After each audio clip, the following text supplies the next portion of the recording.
Les unités mobiles de dépistage de la COVID-19 ont cessé leurs activités à la fin du mois d'octobre. Dans la MRC d'Argenteuil, on compte 1060 personnes qui ont été testées lors de ces cliniques mobiles, dont 9 qui se sont avérées positives. En date du 25 novembre, on dénombre moins de 5 cas actifs sur les 258 cas testés positifs à la COVID-19 dans la MRC d'Argenteuil depuis le début de la pandémie et 11 décès au total. Selon le directeur de la santé publique des Laurentides, il est difficile d'établir les raisons pour lesquelles la MRC d'Argenteuil a peu de cas actifs sur son territoire présentement. On est en train de faire l'analyse actuellement justement des personnes qui se présentent au centre de dépistage, notamment à Boisbriand, pour voir quelle proportion vient du secteur d'Argenteuil, parce que c'est très important pour nous de s'assurer qu'ils ont accès aux services. Et puis ici, on est en train de regarder avec d'autres équipes du site de Laurentides pour voir on ne pourra pas améliorer le dépistage sur ce secteur-là. Donc, on sait, il y a quelques semaines, il y a eu quand même une hausse du nombre de cas. Comme d'habitude, on fait toujours nos enquêtes épidémiologiques, la recherche des cas et des contacts et les isolements préventifs.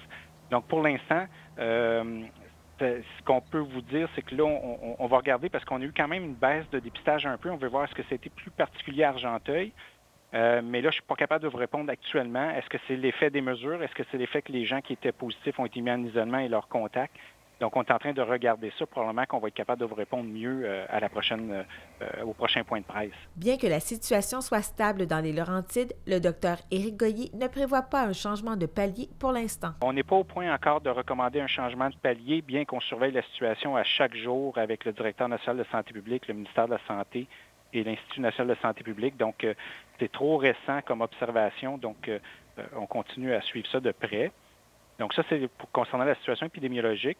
Peut-être un message à passer à la population, si c'était possible. On a observé dans le cadre de nos enquêtes épidémiologiques, notamment chez les adultes, que des fois, les adultes présentent des symptômes très légers, que ce soit de la toux, ou le nez qui coule, ou frisson, ou des symptômes de rhume.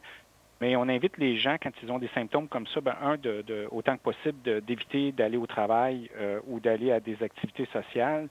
Et deux, de vous faire tester, parce que souvent, les gens ont le diagnostic un peu tard et là, on est obligé de rejoindre beaucoup de contacts. Donc ça, c'est le premier message. Puis ensuite, je laisserai la parole à Marie-Ève Thériault, qui est adjointe au directeur de santé publique, sur les mesures qui ont été annoncées pour la période des fêtes, qui va vous faire un petit peu un résumé. Bonjour tout le monde. Écoutez, la semaine dernière, le gouvernement a annoncé les mesures pour la période des fêtes si et seulement si la situation épidémiologique au Québec le permettait. Donc, il est recommandé à l'ensemble de la population de faire un confinement volontaire du 17 au 23 décembre et dans ce temps-là, de restreindre ses déplacements à l'essentiel. Par la suite, du 24 au 27 décembre, ce sont les 4 jours où des rassemblements privés d'un maximum de 10 personnes seront permis. Et surtout, il est important de respecter la distanciation physique et les règles d'hygiène qui s'appliquent. Et pendant cette période-là aussi, ce qui est recommandé, c'est de se limiter à 1 ou 2 rassemblements durant les 4 jours. Donc, de ne pas profiter des 4 jours pour multiplier les rassemblements et s'en tenir à l'essentiel, 1 ou 2 rassemblements. Du 28 décembre au 3 janvier, on redemande un confinement volontaire à l'ensemble de la population. Il faudra encore une fois limiter ces déplacements à l'essentiel.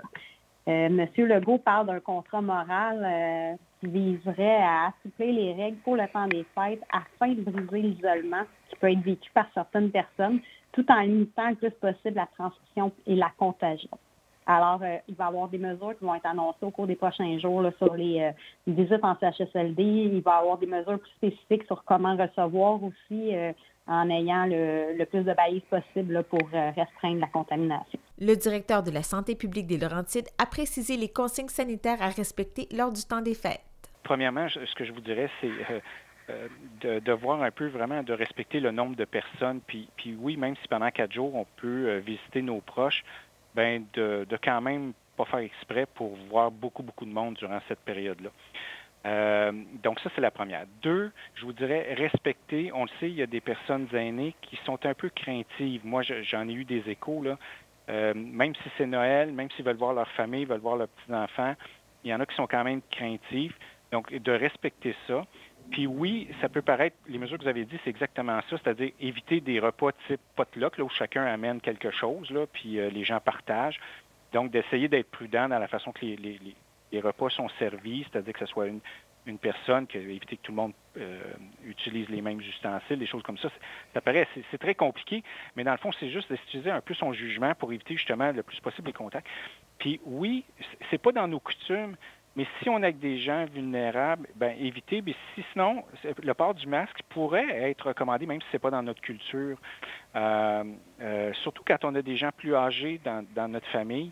Puis extrêmement prudent pour les gens qui ont des gens de la famille qui ont des cancers, des choses comme ça. Peut-être trouver une autre formule que d'être 10 dans la même maison. Là. Mais je laisserai peut-être la parole aussi à Marie-Ève pour compléter dans ce que je viens de dire. Mais c'est déjà un très bon topo, Dr. Goyer. Ce que je voudrais rajouter, puis on s'est fait dire qu'il allait avoir sur le site le coronavirus.qc.ca des mesures plus précises. Là, donc, c'est sûr que nous, on vous en donne quelques-unes, mais dans les prochains jours, il va y avoir vraiment une section là, sur le site Internet officiel du gouvernement. Alors, ça va peut-être être plus complet. Mais ce qu'on rajouterait aussi, c'est de privilégier, dans la mesure du possible, si on est capable de faire une activité à l'extérieur plutôt que recevoir des gens à l'intérieur, là, ça serait le premier choix envisagé. Là. Un feu de camp dehors avec un échange de cadeaux autour du feu. Il ne faut pas que les cadeaux se ramassent dans le feu, là, mais il faut faire attention. Mais c'est vraiment ce qui est privilégié. Aller dehors le plus possible. Faire attention aussi à l'alcool, la consommation d'alcool. On l'a vu là, cet été dans certaines éclosions. Quand on boit de l'alcool, c'est normal. Là, on se relâche sur plusieurs comportements, dont sûrement la protection. Puis on se rapproche souvent avec l'alcool aussi. Donc, ça va un peu à l'encontre là, de ce qu'on demande, de respecter le 2 mètres.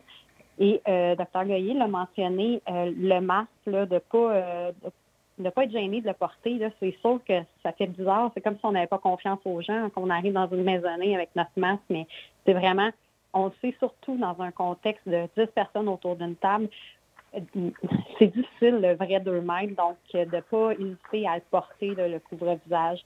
Et bien sûr, si on veut se protéger puis faire attention à nos proches qui sont peut-être plus vulnérables, de vraiment respecter dans la mesure du possible l'isolement avant et de surtout respecter l'isolement après les rassemblements pour pouvoir éviter qu'on retombe avec plusieurs cas au Québec là, quand l'école va recommencer. Donc, pour l'instant, on se limiterait à ça, mais comme je dis, on s'attend à ce qu'il y ait des mesures plus détaillées là, qui suivent dans les prochaines journées.